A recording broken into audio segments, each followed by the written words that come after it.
Welcome to Hey Dad Podcast. Real dads, tough issues, and a genuine love for a fatherless generation.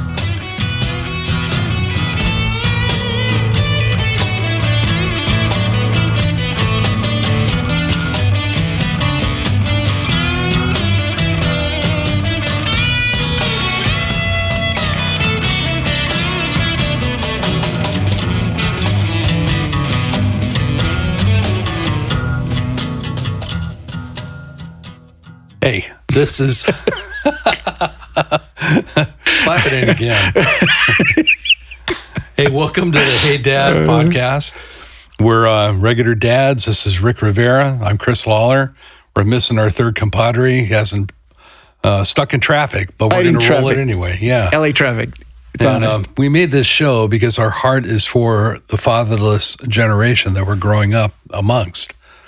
A lot of you don't have dads, or you don't have good relationships with your dad, and you kind of feel like you're growing up alone, and our heart breaks for that. And we want to talk about different aspects, different subjects, and give you a spare dad's perspective on it. And the thing that comes to my mind that we're going to roll with right now, Father's Day is right around the corner. It comes up this next weekend. What do you need from your father?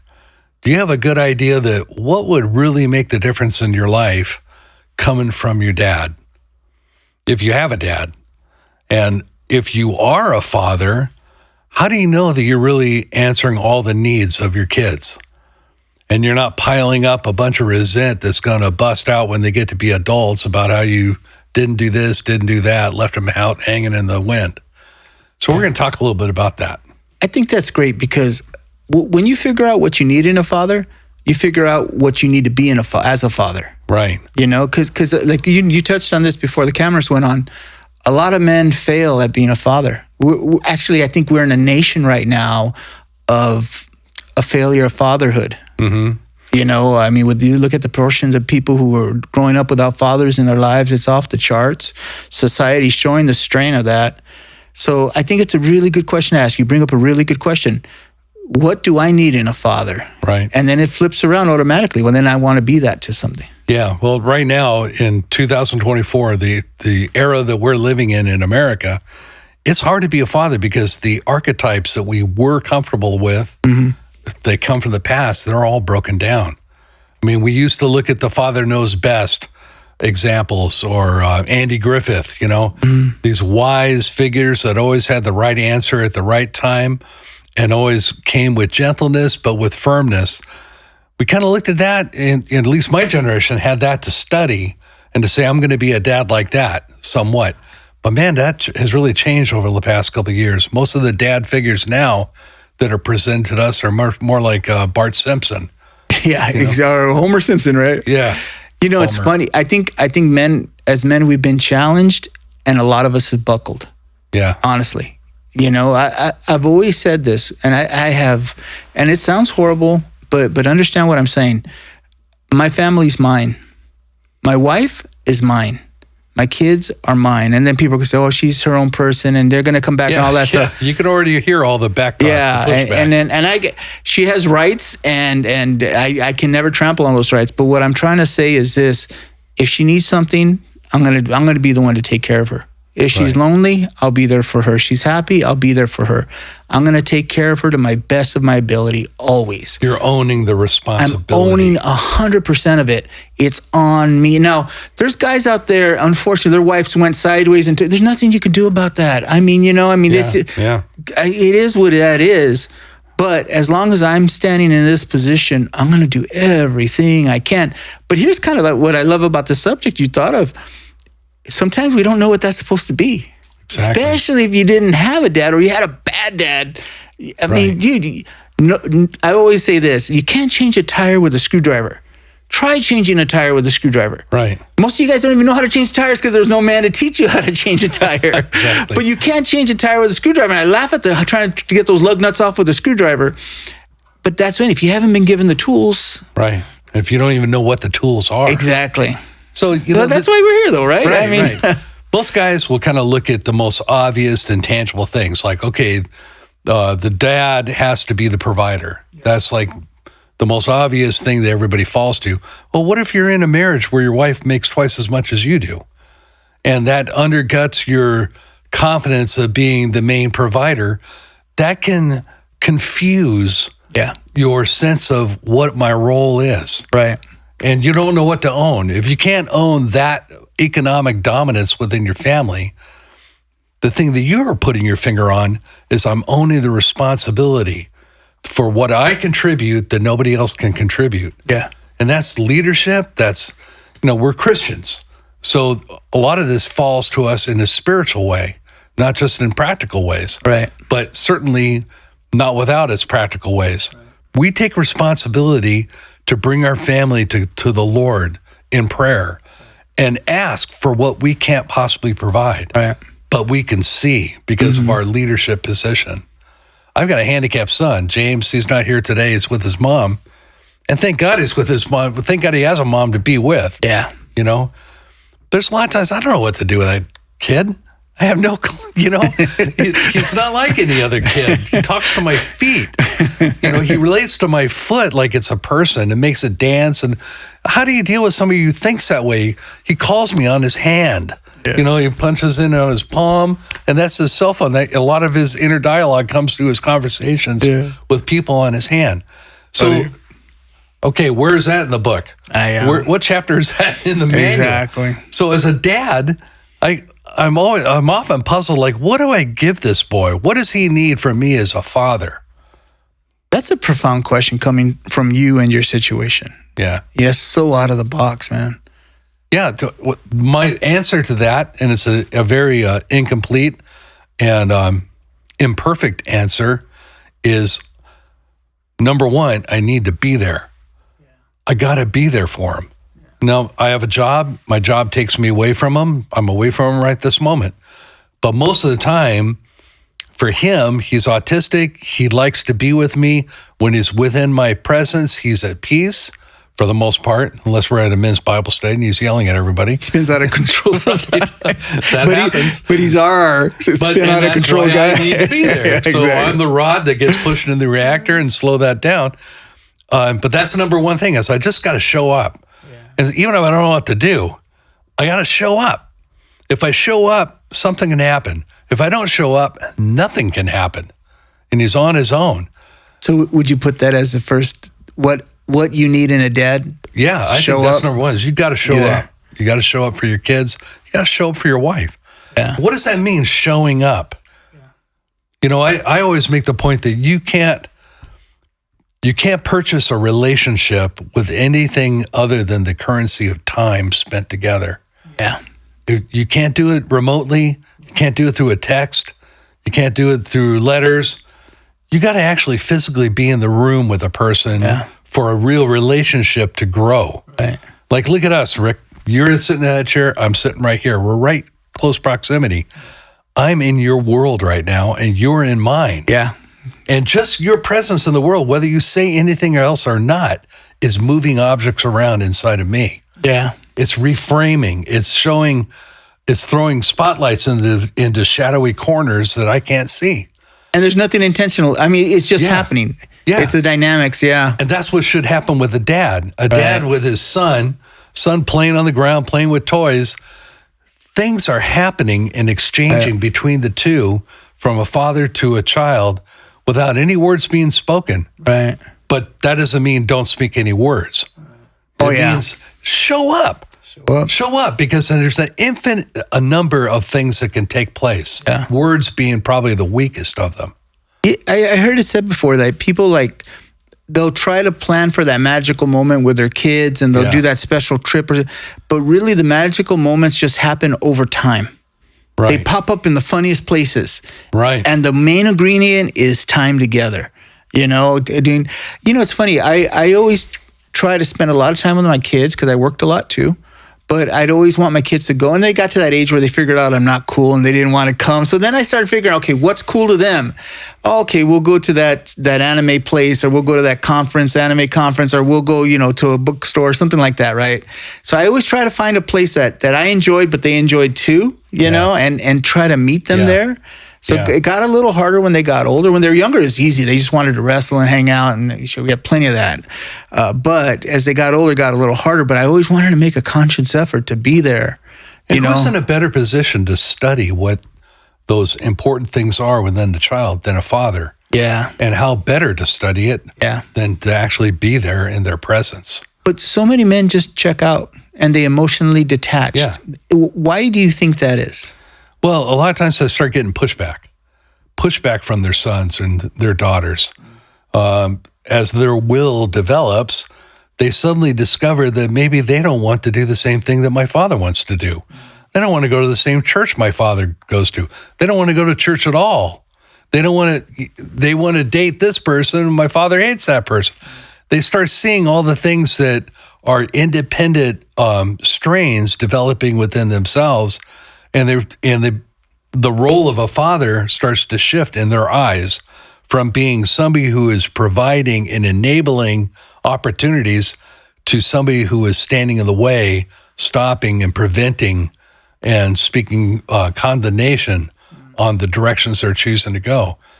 And when you start getting that kind of pushback, how is any relationships, sustained through a strain like that? Right. Very difficult.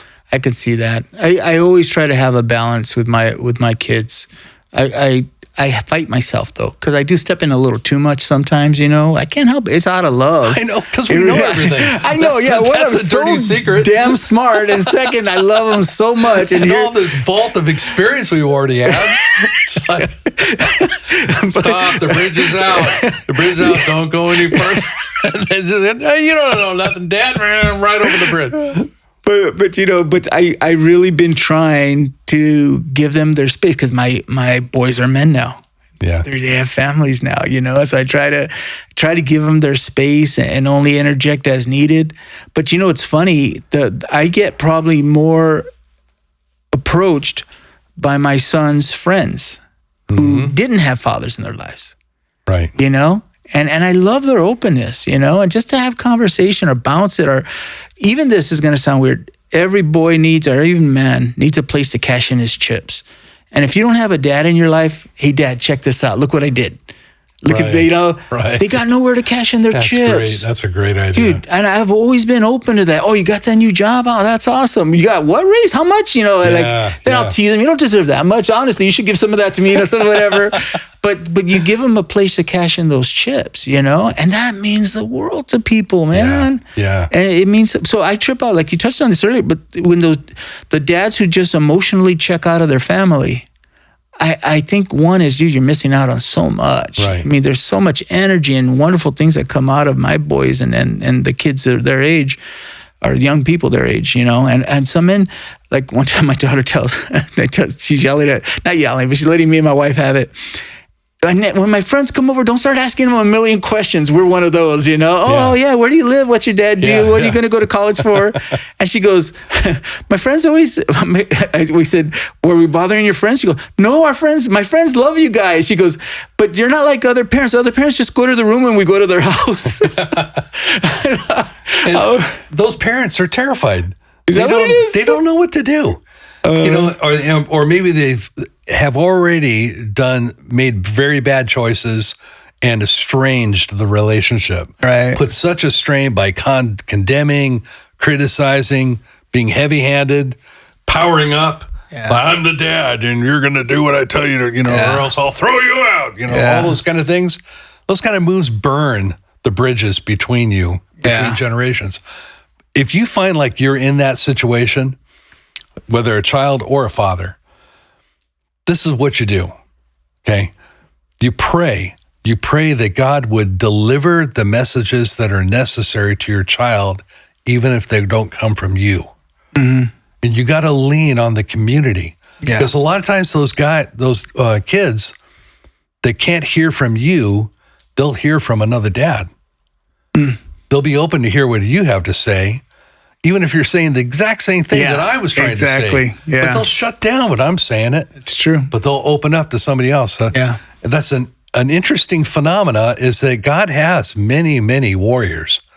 You're not the only one that has to carry all the battle flags. But Chris, in this area, showing up for other boys and men who don't have fathers. Yeah. It's not a lot, man. They're not activated. They're there, but they're not activated. I don't know if it's an intimidation thing of like, it's kind of creepy to go ask that 20-year-old man, hey, you want to go out for breakfast? Sure. Or maybe they just don't even have the personality. They're just going to sit there for 20 minutes staring at each other. I don't know. But the men who have gifting, or like, it's like we planned the fishing trip. We made it a fishing derby of trophies. And the intent, we said it right out of the gate. Hey, we want the young men to get to know the older men.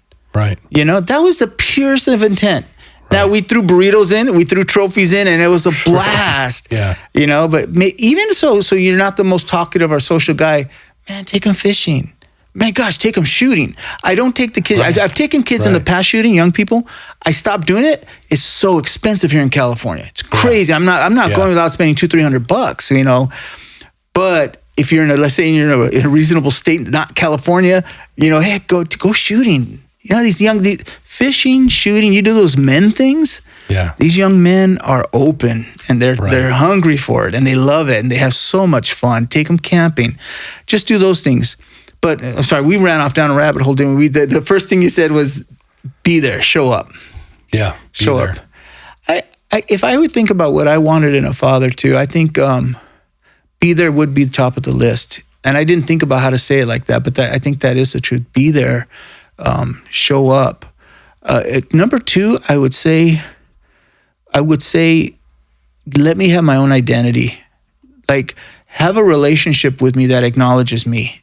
Right. Don't try to cast me to what you are.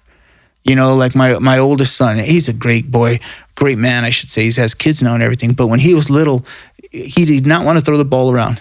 If I throw the football to him, he'd be like, ow! I'd get so mad. I'm like, dude, man up, walk it off. Come on, we're going to throw this to you. And I did it all wrong. But I'm come from brothers and we played a lot of football. My oldest son was just so easygoing, video game, not. Yeah. But I mean, I had to learn early on, don't try to turn him into what I am.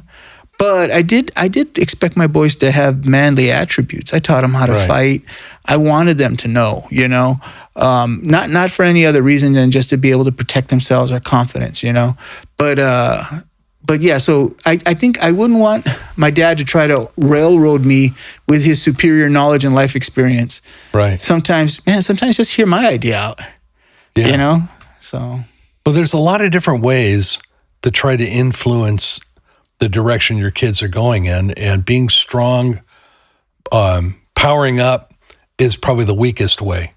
Because what you're doing is just, you're squashing their initiative, you're going to kill their spark. Right. Even if they comply, you'll kill their spark and turn them into a robot. Exactly.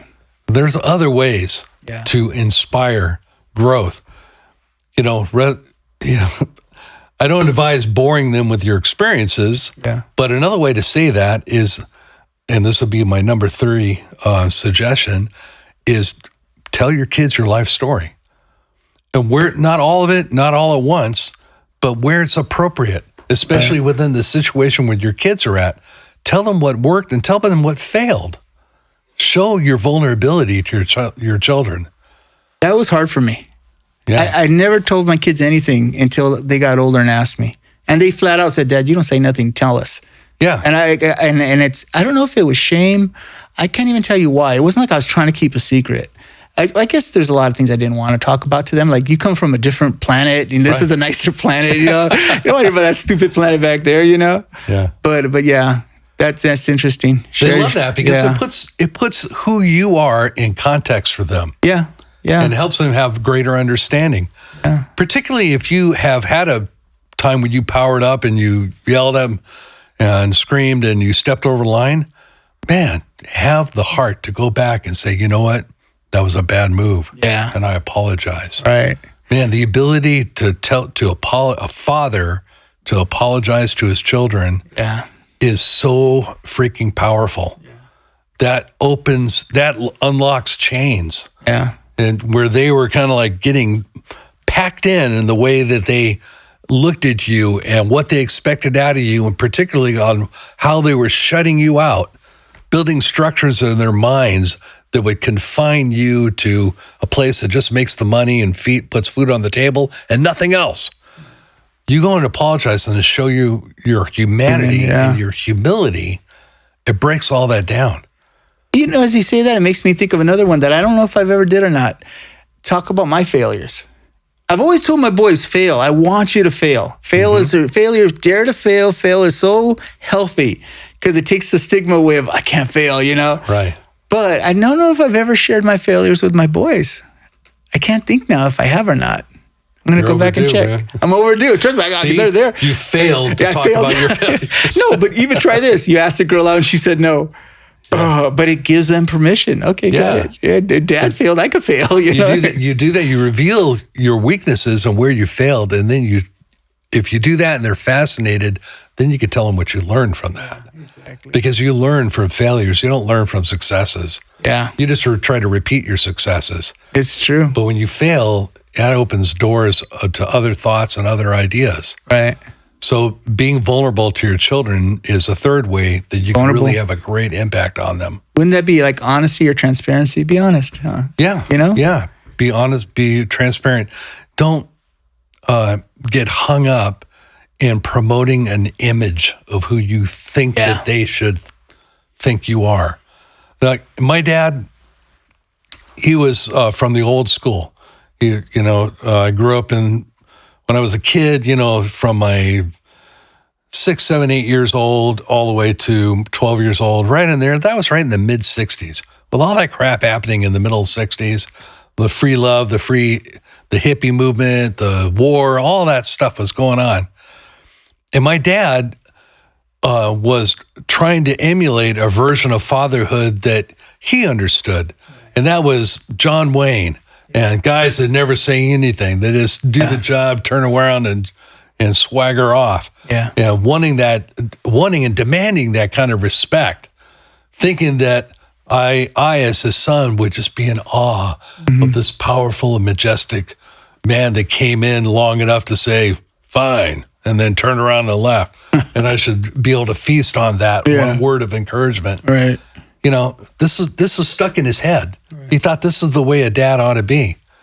And man, it just failed miserably. It doesn't translate well in my opinion either. What about for a daughter though? Like you had 2 girls, I had one girl too.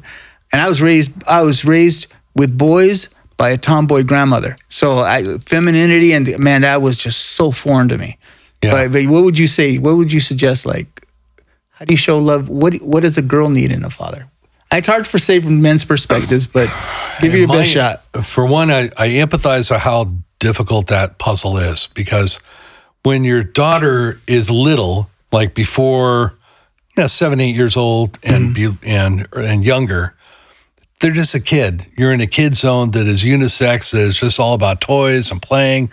They may play with dolls more than play with tanks like a boy would, but it's easy for one, it's amazing how magical you can become in their eyes by the simplest little things. Yeah. I learned so many dad tricks. In fact, I had to put them in a catalog, share them on the show one day.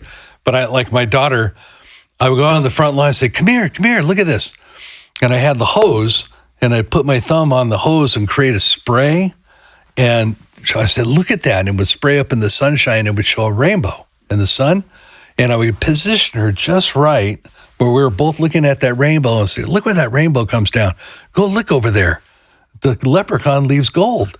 And she'd go over there, and I had pre-planted change in that little spot.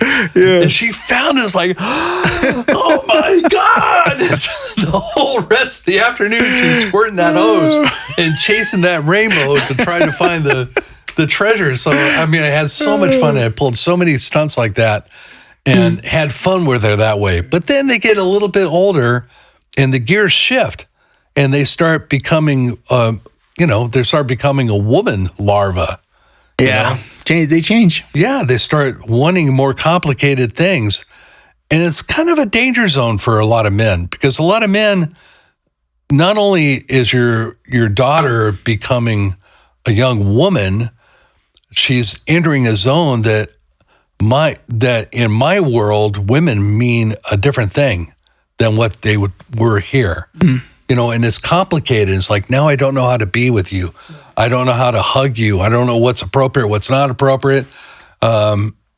and they're so much more moody than boys. And, the biology starts kicking in and starts creating so much volatility. So it becomes a real puzzle. But I think the number one thing that you can be for your daughter when she gets that age and starts growing up is be an example of the man that she wants in her life. Exactly. She's going to be looking for men. She's going to look at boys. She's going to be searching. So what kind of boy do I want to be connected with in my life? If she has a template to go by, her dad, man, that makes it so much a safer adventure. Not just the dad how treated her, but a dad how did he treat mom? Yes. And I think that's what that says to their default. Loving their mother. Yeah. It's one of the strongest things you can do for the daughter. I heard somebody said too, it was a man in a men's conference, and he said, all our daughters really want from us, do you see me? And am I pretty? It's so touching, but that's simple, but that really is the essence. Yeah, because when my daughter, of course, my daughter, I get home from work. The first thing I do is come home and I beat up my boys. That was my tradition, chase them around. They climb up on the bed, whatever. Then after that, I had to go have tea with her. My boys, it was easy. It's just a physical altercation done. My daughter, no, it had to be a tea party in her room. So with her, she'd set up whatever she had cooked. And then I'd have to talk to her, but I had to make eye contact. I couldn't be looking down, talking to her. No, I had to have eye contact. Man. Boys I could play video games with, her, no, it had to be face-to-face conversation. Skills, man. I learned them, though. I didn't know it. Yeah. I didn't know. One time I did something harsh with her. Her brother hit her. And I said, well, don't do it again, because she was being bratty or mean or something to him. She hit him first or something. And then my wife told me, that was mean. I thought, that was mean. I was treating her like one of my boys, I thought, oh, no. I go, that, and I still have that one regret in my mind. Yeah. I do, but yeah, I had to be gentler with her. She has feelings, she's delicate. Spend time, listen to her. But I think everything defaults to the first thing you said is be there. Right. Because even if you do it wrong, man, if you're there, that's everything. I think one thing that really helps with daughters is look for and establish a routine with her. Yeah. Like, I'm always going to be there when you go to bed at night, to say goodnight, to ask whatever happened, whatever it is, and you do it every single time. Yeah, so that she develops an expectation that you will hit the mark reliably. Yeah. And it doesn't have to be, that. It could be anything. Making her breakfast in the morning. I used to love to go to my daughter's soccer games, get that bag of sunflower seeds and watch her play and just bathe her in my attention. That's cool. But it only lasted so long as she was playing soccer, and then it was over with. We had this thing, two things. I took my daughter to a father-daughter dance. There was only one in the whole time she was in school. Like, I guess one parent through the PTA put it on, and I took her out to dinner. They're way too woke to do that anymore now. Are they? I don't know. Oh, I don't know how it rolls now. Yeah, but so we went to a restaurant. Then we went to the dance, and I was sweating it because I don't dance. And my daughter's like her mom. She's a little dancing monkey. She just dances. I'm the worst. It's a shame because I'm half Puerto Rican. That's like a disgrace where I come from. You're supposed to dance. I do not dance.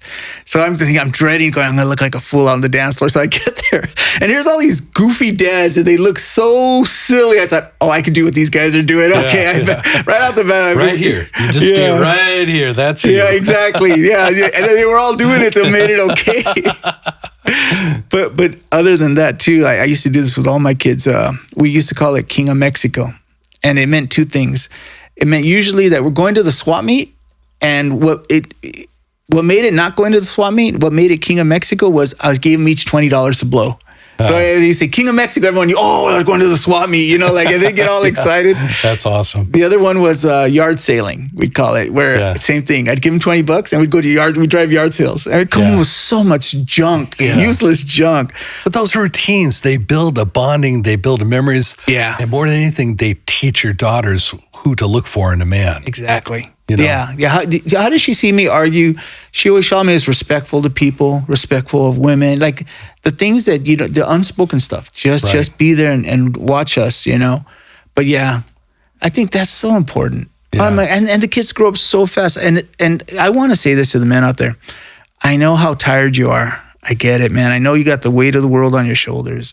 And I know sometimes you just want to come home, shut off. And unfortunately, a lot of us go play video games or do something to detach from the world because you need that time to preserve yourself. But children grow up so fast. Yeah. It's you blink your eyes, man, and it's mind blowing. Yeah, they're almost gone, and then you start realizing, man, I could have done more. I should have done more. I had this story one time. Me and my son, he took a bass playing at an early age, and so we went and we were looking at basses. Now we didn't have money to buy one, but we were looking at them because you could mess around with them, and we were messing with the foot pedals. And there was this young boy there, Asian boy. He was about 16, 17. He was really cool though. He had a look, he had a girlfriend there and everything. And he said, he asked me something. He goes, "What do you here to look at?" I go, "I'm really for my son. We're looking at bass effect pedals, And he was just buying like a $700 guitar. And he goes like this. He goes, "You here with your son?" I go, "Yeah." He goes, "Man, I wish my dad would do that with me." Wow. Now, was the dad giving him money? He got that money from somewhere, dude. He dropped that money down like it was nothing. Right. But what did he long for? And he had a girlfriend. He had I guess at that age, everything you'd want. But no, what did he want? He wanted his dad to come see what he's doing. Yeah. Yeah. It's important. It's important. And don't lose out, man. It goes so fast. So fast.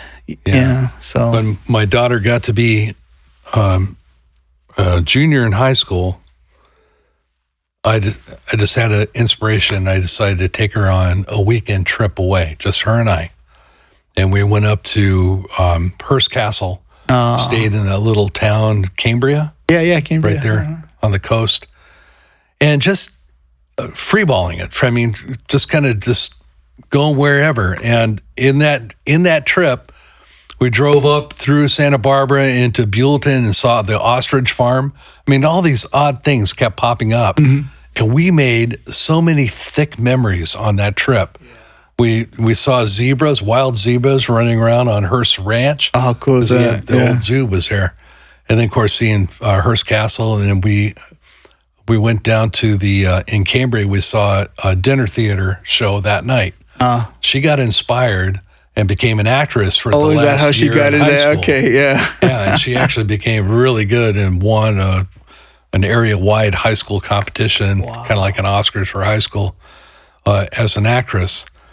But we bonded so thick, and I didn't give that trip the weight. I mean, it was my idea to go do it, and I'm glad we did it. Now it's over with. And I didn't think so much about it.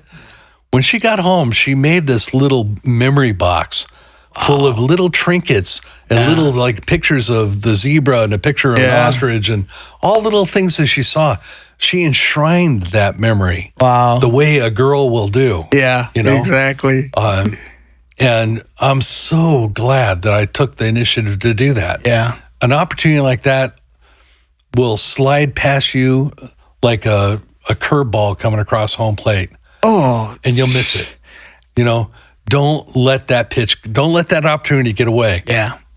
I think quantity over quality, but I will say this though, like more events like that, smaller are fine, but every once in a while I'll go big too. One time I took a day off work, I took my daughter, the 747 jet was flying with the space shuttle on the back and it was doing this tour. So I pulled her out. She wasn't expecting it. They call her to the office. I have to take my daughter out of school. So I'm lying through my teeth to get my daughter out of school. And so I took her to downtown Disney where the plane was flying overhead. Yeah. We had a blast. And we were just fun eating pretzels or whatever, and then there was times when I would tell her, "Honey, I'm for whatever reason, I'm going to be in the area. I'm going to bring you lunch for school. What do you want?" I told her, "I'm going to bring you pizza for school." She'll go, "Can I get buffalo wings too?" Right? She's smart. Well, I ended up bringing like 4 or 5 pizzas for her, and she's so popular. All her friends and the buffalo wings and everything. Yeah, but these things aren't have tos. We're not laying a bunch like you got to do this, got to do this. Oh man, I'm working every day. These are get tos, brother. Yeah, these are things that are so energizing and will last a lifetime. You do something like that. It's like you set a diamond in a setting in your life that will never go away. Because Chris, whatever you chose to do rather than do that for your child, you will never even remember what that was. The next day you won't remember. That doesn't matter. But that moment with your child is everything, man, and it means everything to your child too. And so, if you guys don't have a dad that's doing this, or you don't have a dad at all, find. This is what the church should be really good at, and I'd like to think it really is, so I'm just going to promote it like it is. Hope it is. Go to church and find those kind of guys their hearts are out for kids. Yeah. It could be a youth group leader. It could be somebody, an older person that might be old as your grandfather that has a heart for that, and just draw near and share your life. And you might, just might, create a relationship where many of these magical moments can happen if they didn't happen with your natural father. Right. I'm telling you right now, my son, my autistic son is almost 40 years old. Okay. The ship of little kids has left my port, and same thing with Rick. All of his kids are older, but if somebody came and made themselves aware to us within the context of our church, bam, we put a big wing over you. Heck yeah. We would shelter you and we would raise you as our own. Yeah. Sort of. Without being weird and awkward. Yeah, not in a creepy way. Not in a creepy way. The first church I went to is a family church, and man, did they embrace me and my brothers. Yeah. And we were just street kids. They embraced us, man, and they loved us. And I cannot tell you how much that meant. If they were going out, they knew we didn't have money. They'd pay for us. They'd invite us over to their house to eat and hang out. And it means the world. So I would like to encourage guys out there who have that ability to do that for someone else, too. Do it for them. Yeah. Or you got a younger brother or a nephew. Yeah, if you see an outsider hanging around your kids, get him in. Yeah, Bring him in. Bring in a whole tribe of people. Yeah, exactly. Don't see them as a burden. Reach out to them as well. At a certain point, when my kids were little, I found a big round buoy float that used out in the high seas, a big giant thing, kind of looked like a teardrop with a hook on the top of it. I just got an inspiration. I took it home and I hung it up on the tree in my front yard, and all the kids from the neighborhood all made a point of running down and swinging on that thing. And all through the summer, our yard was rubbed bare to the dirt because so many kids were swinging on this thing, and to the point where I finally had to take it down in order to grow my grass back again. Yeah. But I was sad about taking it down. Right. And you know what? I have adults that show up at my yard once in a while and says, I remember that thing you had hanging in the yard. That was the most fun thing in the whole neighborhood. Cool. That is cool.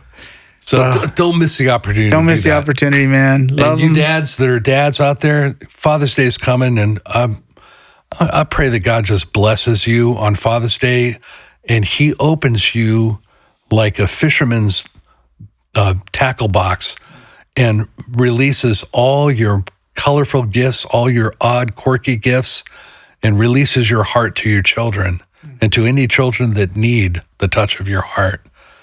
I pray that, and I pray that you'd rise up the next day and just do it better.